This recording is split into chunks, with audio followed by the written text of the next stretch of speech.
13พระเจดีย์ในวันนั้นเพิ่งสร้างได้เพียงครึ่งหนึ่งเท่านั้นก็สิ้นปู่ดังสิ้นใจของชาวไทยปากากยอนับหมื่นคนทุกคนต่างสิ้นหวังสิ้นหลักใจไร้ที่พึ่งที่เคยอาศัยชีวิตของผู้คนแทบจะตายตามหลวงปู่ไปต่างมองร่างที่ดับขันแล้วบอกตัวเองกันว่าธาตุขันหลวงปู่ยังอยู่ธาตุดินยังเหลือไว้ให้เป็นแสงแห่งศรัทธาจิตวิญญาณของหลวงปู่ได้ฝังรากอย่างลึกในจิตในใจของทุกๆคนผู้คนที่ก้มหน้าด้วยความทุกข์ระทมต่างรวบรวมกำลังใจกันอีกครั้งก้มกราบศพหลวงปู่ด้วยความรักความเคารพและอาลัยอย่างสุดซึ้งด้วยพลังแห่งความสามัคคีและความกตัญญูต่อพระคุณของหลวงปู่ผู้เคยบันดาลชีวิตชาวป่าชาวเขาชาวดอยให้กลายมาเป็นคนมีศีลมีธรรมมีเกียรติภูมิแห่งคุณงามความดีที่จะยืนอยู่บนแผ่นดินนี้พวกเขาต่างใช้สองมือสองแขนร่วมใจกันขนอิฐขนปูนสร้างเจดีย์นี้วันแล้ววันเล่าท่ามกลางสายตาอันฝ้าฟางของผู้เฒ่าผู้แก่ผู้คอยให้กำลังใจและคอยบอกตัวเองว่าจะพยายามรักษาลมหายใจไว้เพื่อให้ได้มีโอกาสมีชีวิตอยู่จนถึงฉลองพระมหาธาตุเจดีย์องค์นี้วันนี้ลูกหลานของพวกเขาได้ทำสำเร็จแล้วคณะศิษยานุศิษย์ของหลวงปู่ทั่วทุกสารทิศมาร่วมใจกันสร้างทรายทุกเม็ดอิฐทุกก้อนทองทุกแผ่นได้ก่อเกิดขึ้นเป็นพระมหาธาตุเจดีย์ด้วยบารมีของหลวงปู่และด้วยความกตัญญูจากหัวใจทุกดวงของลูกหลานทุกคนนับเป็นพุทธสถานที่ศักดิ์สิทธิ์และยิ่งใหญ่ของชาติไทยไม่ใช่แค่พุทธสถานของวัดพระพุทธบาทห้วยต้มเท่านั้นเรื่องราวต่างๆก็เป็นการรวบรวมบารมีของครูบาวงศ์ตลอดชีวิตของหลวงปู่จนถึงวัย99ปีแห่งบารมีของหลวงปู่ที่ได้สร้างเจดีย์ไว้มากมายตลอดแนวขุนเขาลูกแล้วลูกเล่าบนแผ่นดินภาคเหนือจากแม่ละมาดแม่ฮ่องสอนจนถึงอมก๋อยพุทธศาสนาได้เผยแผ่และส่องแสงเรืองรองสว่างไสวไปทั่วทั้งแผ่นดินความร่มเย็นแห่งพุทธธรรมได้ปรากฏอยู่ในใจของผู้คนมากมายแม้อยู่ไกลแสนไกลยอดดอยหลายแห่งรอยเท้าครูบาวงศ์ได้ย่างไปด้วยความมุ่งมั่นไม่หวั่นไหว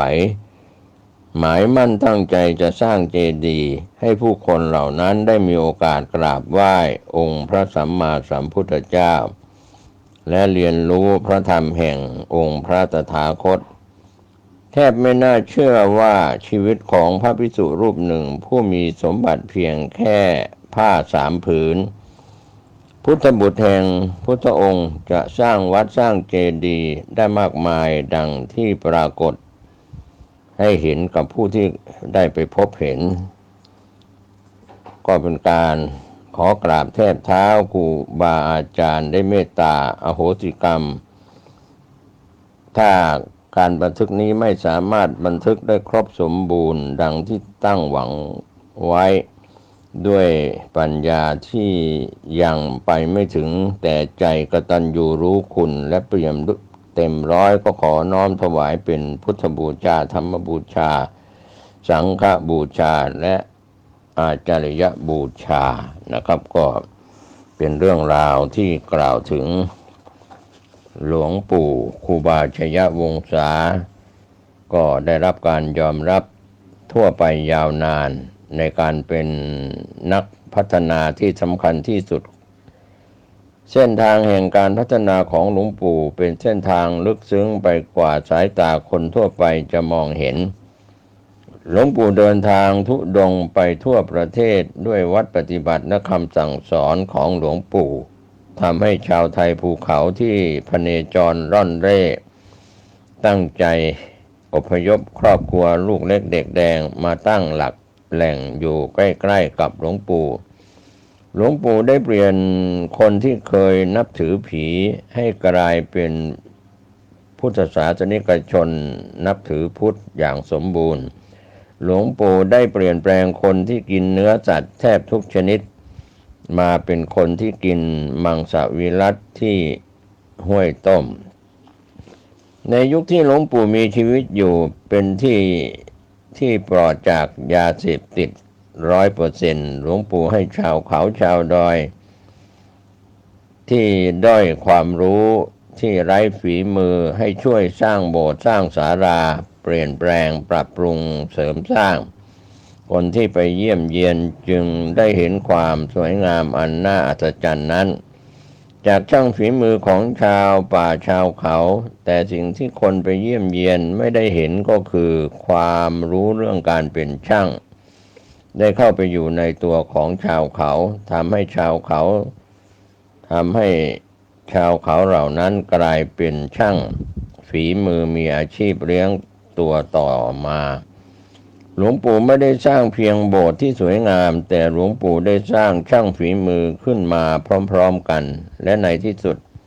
ประสบการณ์ที่พวกเขาเหล่านั้นสั่งสมมาก็ทำให้เกิดความมั่นใจที่จะก่อสร้างมหาเจดีย์ขึ้นมาบนแผ่นดินห้วยต้มด้วยความมุ่งมั่นตั้งใจเมื่อใดที่ได้มองเห็นเจดีย์สูงเสียดฟ้านี้ขอให้เราได้รำลึกถึงพระคุณของหลวงปู่และลึกถึงคำสอนของหลวงปู่ที่เป็นส่วนสำคัญที่สุดในการทำให้ชีวิตของเราร่มเย็นเป็นสุขตลอดมาตามแนวทางที่หลวงปู่วางเอาไว้ทุกครั้งที่มีความทุกข์ร้อนเกิดขึ้นในดินแดนนี้ขอให้มหาเจดีย์นี้เป็นเครื่องเตือนใจเราให้รำลึกได้ว่าชีวิตของพวกเราอาจกำลังเดินหลงออกไปจากแนวทางคำสอนของหลวงปู่ที่เคยคุ้มครองให้เราอยู่เย็นเป็นสุขมากว่า40 ปีขอให้พระมหาธาตุเจดีย์ศรีเวียงชัยแห่งนี้เป็นเครื่องเตือนเรา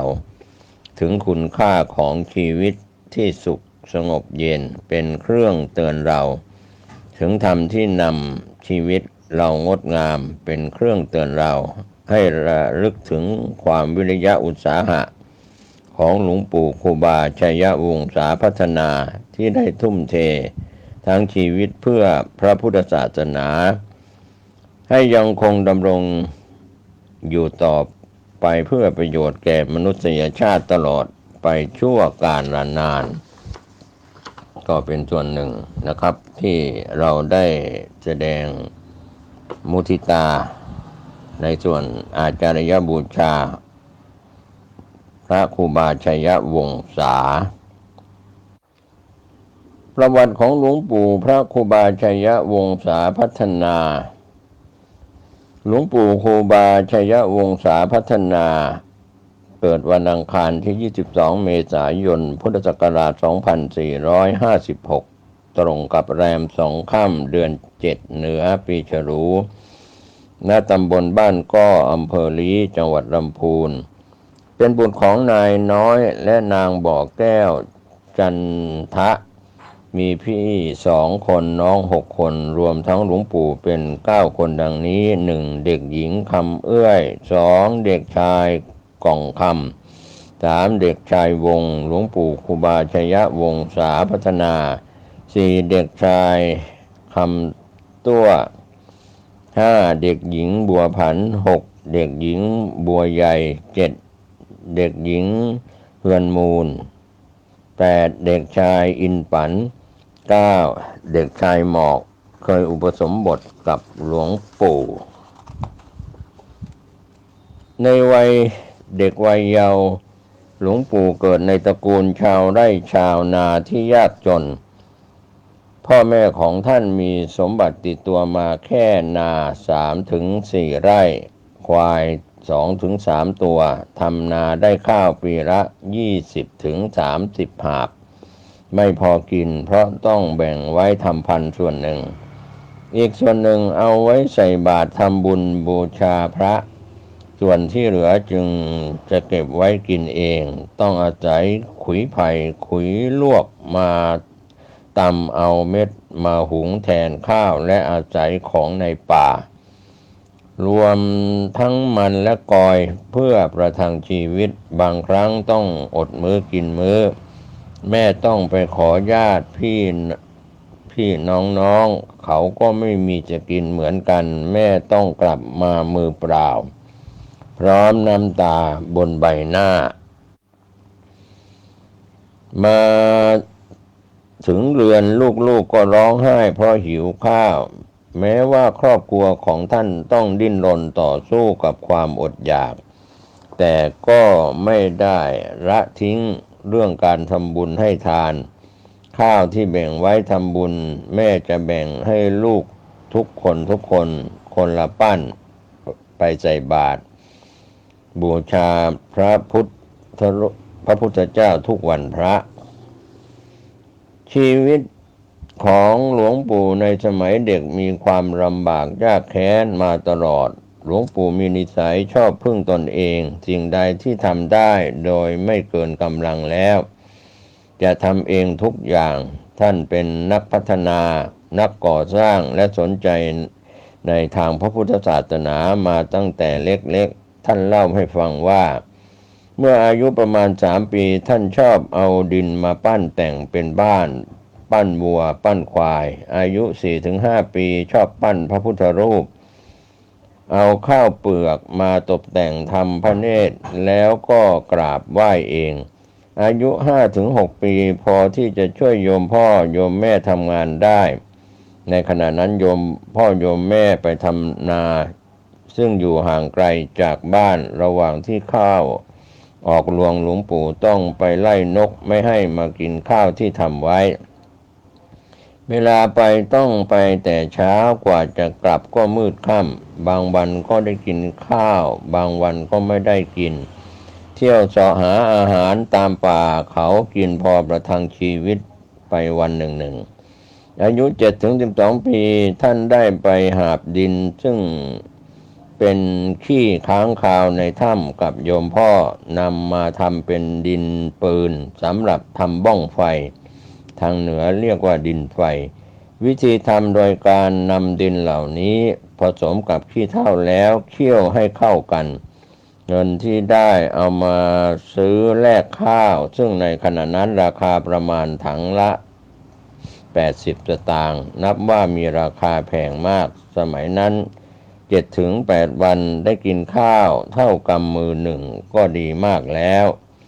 มีอยู่ครั้งหนึ่งโยมพ่อพาลูกๆออกไปทำไร่โยมแม่ได้นำอาหารกลางวันมาส่งให้ซึ่งประกอบด้วยขนุนที่ยังดิบอยู่นำมาต้มให้สุก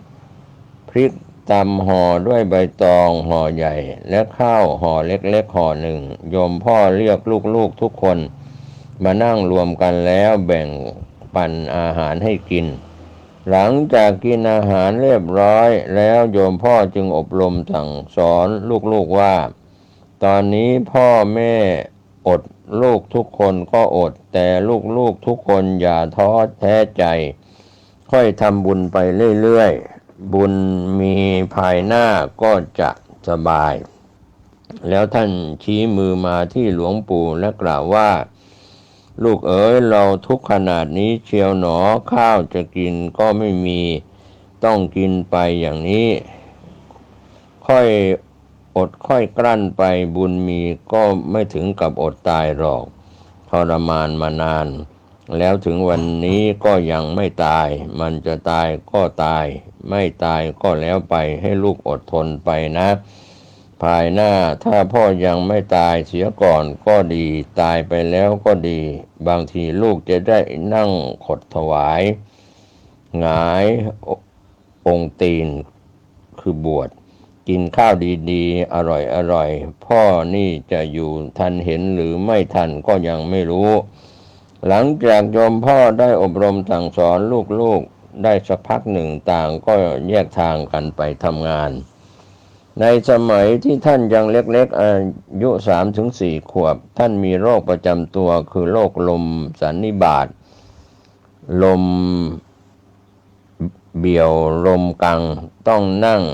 ทุกข์อยู่เป็นวันเป็นคืนเดินไปไกลก็ไม่ได้วิ่งก็ไม่ได้เพราะลม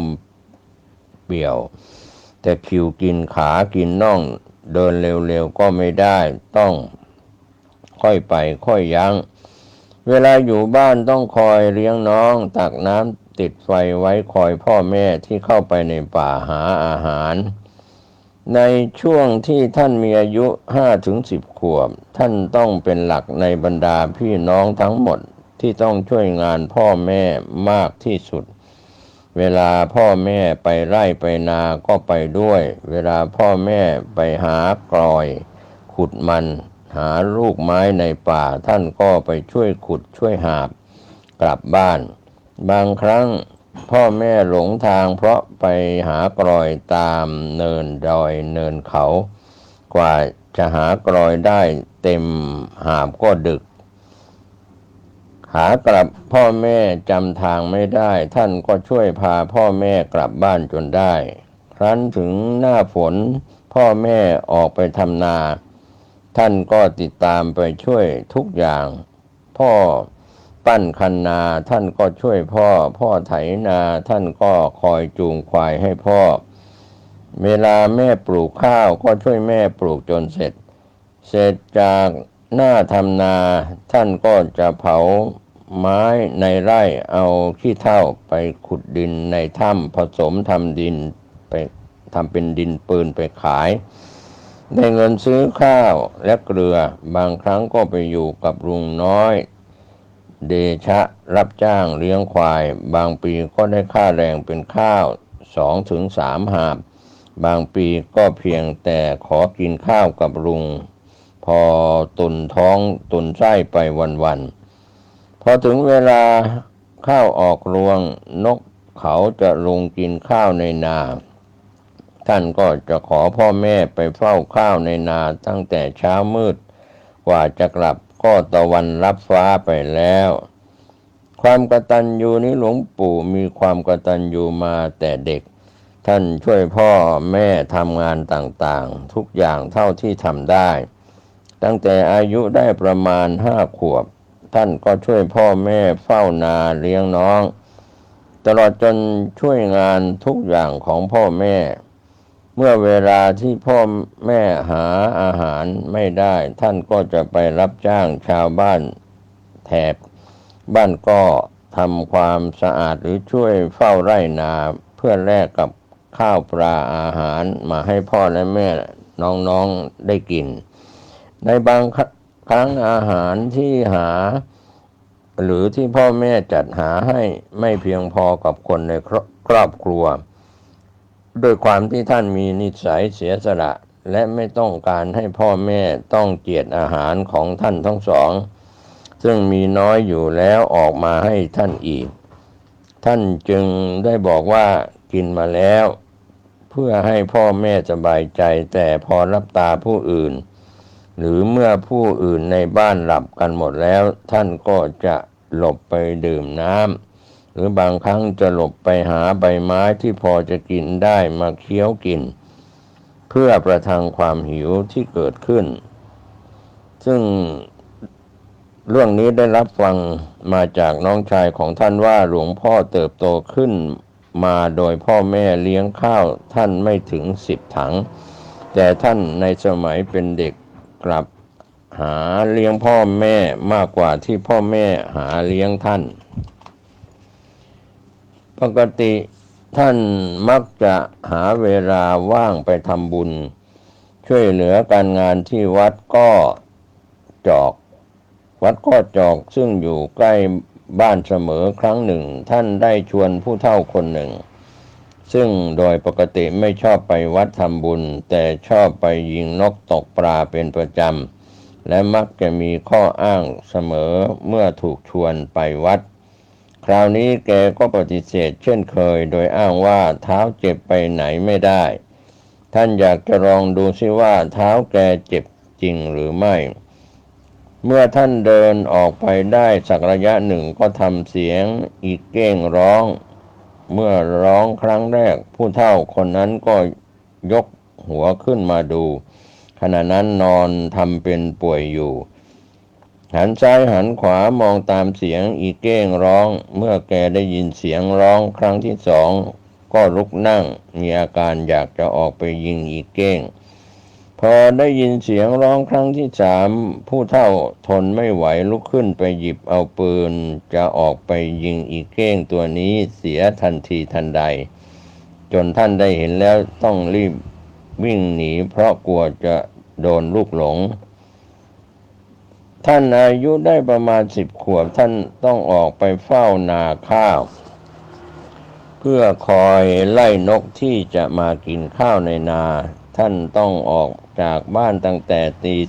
4ยังไม่สว่างนกยังไม่ตื่นออกหากินการที่ท่านต้องออกไปไร่นาแต่เพียงลำพังคนเดียวเป็นประจำทำให้ลุงตาลซึ่งเป็นเพื่อนบ้านของท่านอดสงสัยไม่ได้จนต้องเข้ามาถามท่านลุงตาลถามว่ามึงนี่เป็นผีเสือหรือไรแจ้งมากูก็เห็นมึงที่นี่มึงไม่ได้นอนบ้านหรือเด็กชายวงก็ตอบว่าเมื่อนกหนูนอนแล้วข้าจึงกลับไปบ้านเช้ามืดไก่ขันหัวทียังบ่แจ้งนกยังปลงบ่ตื่นนกยังบ่ลงบ่ตื่นข้าก็มาคนเดียวลุงตาลก็กล่าวว่าไม่กลัวเสือไม่กลัวผีป่าหรือเด็กชายวงก็ตอบว่าผีเสือมันก็รู้จักเรามันไม่ทำอะไรเราเที่ยวไปเที่ยวมามันคงรู้และเอ็นดูเราบางวันตอนเช้าเราเห็นคนเดินไปข้างหน้าเราก็เดินตามไม่ทันจนถึงไร่มันก็หายไปเราก็เข้าใจว่ามันไปส่งเราก็ไม่กลัวบางเช้าก็ได้ยินเสียงเสือร้องไปก่อนหน้าลุงตาลก็คุยต่อไปว่าไม่กลัวเสือหรือเด็กชายวงก็ตอบว่าเราไม่กลัวมันเป็นสัตว์เราเป็นคนมันไม่รังแกเราคงสงสารเราที่ทุกข์ยากมันคงจะมาอยู่เป็นเพื่อนเราจะไปจะมาก็ขอเทวดาที่รักษาป่าช่วยรักษาเราจึงไม่กลัวลุงตาลก็คุยต่อไปว่ามึงเก่งมากกูจะทำตามมึงเด็กชายวงกล่าวตอบลุงตาลว่าเราไม่ได้ทำอะไรมันก็ไม่ทำอะไรมันไม่รังแกเราคิดว่าคนที่ใจบาปไปเสาะหาเนื้อในป่ากินกวางกินเก้งกินปลาเสือก็ยังไม่กัดใครตายในป่าสักคนเวลาเราจะลงเรือนเราก็ขอให้บุญช่วยเราลุงตาลก็คุยกับเด็กชายวงว่ามึงยังเด็กอายุไม่ถึง10 ขวบมืดดึกก็ไม่กลัวป่าไม่กลัวเถื่อนไม่กลัวผีป่าผีพงไม่กลัวช้างกูยอมมึงแล้วขณะที่ท่านนั่งอยู่ใต้ต้นไม้ในป่าคนเดียวตามลำพังท่านได้เปรียบเทียบชีวิตท่านกับสัตว์ป่าทั้งหลายว่านกทั้งหลายต่างหากินไปไม่มีที่หยุดต่างก็เลี้ยงตัวเองไปตามภาษามันก็ยังทนทานไปได้ตัวเราค่อยอดค่อยทนไปก็ดีเหมือนกันสัตว์ทั้งหลายก็ทุกข์ยากอย่างเราก็ทุกข์ยากอย่างเราสัตว์ในโลกก็ทุกข์เหมือนกันทุกอย่างเราไม่ควรจะเหนื่อยค้านค่อยอดค่อยทนตามพ่อแม่นำพาไปก็เป็นการนำเล่าประวัติของครูบาชัยวงศาพัฒนาซึ่งเป็นประวัติ ของหลวงปู่ครูบาชยวงศาพัฒนาวัดพระพุทธบาทห้วยต้มอำเภอลี้จังหวัดลำพูนก็เป็นการนำเล่าในตอนแรกเริ่มเกี่ยวกับชีวประวัติ